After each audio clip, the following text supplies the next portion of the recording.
Jurassic World, Chaos Theories Season 4. Bring us to the world of dinosaurs and corruption, with a definite finale for the Nublar 6. The tale picks off where Jurassic World Chaos Theory Season 3 left off. Brooklyn, Ben, Darius, and Yaz are traveling to Biosyn headquarters to put an end to illegal dinosaur breeding and trafficking. Meanwhile, Kenji and Sammy are heading to Biosyn Valley to save Bumpy. The Chaos Theory protagonists become trapped in the valley with all of the dinosaurs, and they must race to escape before they are killed. This leads to a climactic finale in which Ben fights for his life, while the rest of the Nublar 6 attempt to keep him alive long enough for medics to rescue them from the valley. Ben is fatally injured when a dinosaur attacks him halfway through Jurassic World Chaos Theory Season 4. He survives till the very end, despite the audience being tricked into believing he is going to die throughout the final half. His survival is recounted in the story by the other Nublar 6 members standing by him. Ben is the group's unsung pillar who has consistently supported other members. Therefore, this is meaningful. They put in a lot of effort, caring for his injuries, and even taking him to the medical helicopter when needed. Seeing them cooperate to save their companion in the face of overwhelming difficulties is encouraging and positive. Nevertheless, Ben's plan armor is actually what allowed him to survive. He should have perished given his injuries and the length of time it took for him to receive medical attention. In my opinion, it was a cowardly method for him to get by. I can see why they chose a hopeful approach instead, though, as his passing might have devastated younger viewers. The Nublar 6 struggle to leave the Biosyn Valley, but they are able to do so because a number of things work out.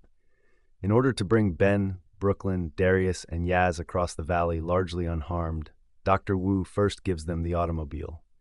They actually cross paths with Sammy and Kenji. Their main objective is to destroy the program's backup, so they pick them up and move on to the other station. When the power goes out, they manage to get it back up long enough to call for a medical helicopter. The Nublar 6 are then spared when the Rexes eliminate the Raptors. They travel to the location where the medics pick them up using Gia's vehicle. Ultimately, all the pieces fell into place, and they got out of the situation relatively okay, minus Ben's wound. This is one of those situations where there's a lot of suspension of disbelief required. But it's worth it because it's extremely entertaining to watch. Brooklyn anticipates that Kenji will be the most difficult person to apologize to and that he won't readily pardon her. But in reality, Sammy is the one who is most upset with Brooklyn for her deceit. This probably stems from Sammy's experience of betraying her friends in order to further the common good. Brooklyn was deeply offended by Sammy's acts, which she carried out in Camp Cretaceous in order to support her family.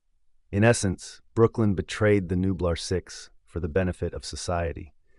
Naturally, if the circumstances were reversed, Sammy would respond in the same way that Brooklyn did. Ultimately, Ben's injury forces them to work together. The direness of the situation allows Sammy to forgive Brooklyn. Sammy is still angry and hurt, and she has every right to be. However, she is also able to put that aside and work to repair the relationship. The most shocking reveal in Jurassic World Chaos Theory Season 4 is the person who actually started Project Theropod Axis, the program that trained the assassin dinosaurs from past seasons. It wasn't Soyona Santos, the handler, or even Dr. Lewis Dodgson. Instead, Dr. Wu, the OG Jurassic Park character who was brought back in Chaos Theory, started the program. Throughout Jurassic World Chaos Theory, Sammy Gutierrez is unable to communicate with her family, which causes her distress. However, the full cause isn't revealed until the final season. Despite Sammy's cautions, her family decided to go into business with Dr. Lewis Dodgson and Biosyn.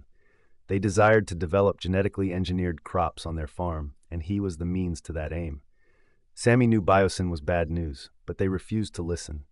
Fortunately, in the closing scene of the finale, we hear that Sammy has reconnected with her family, and they are working through their trouble. One of the most startling aspects of Jurassic World Chaos Theory's ending is that it leaves it unclear whether Brooklyn and Darius will ever be together.